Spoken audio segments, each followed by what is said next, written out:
don't know if you guys can see, but this is what it's like right now driving in Chicago during this blizzard. I probably shouldn't even be doing this, but I guess this is my generation and we're trying to get all the footage we can of everything.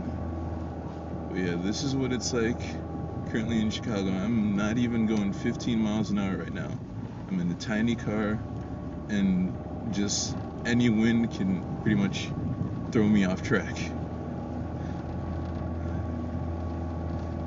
I'm just trying to get home. Just trying to get home. Sorry if my finger's in the way.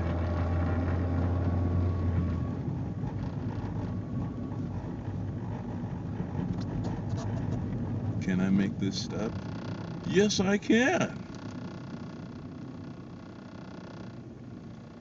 Alright, I think I'm gonna stop recording, but as you can see, this is the view from the windshield.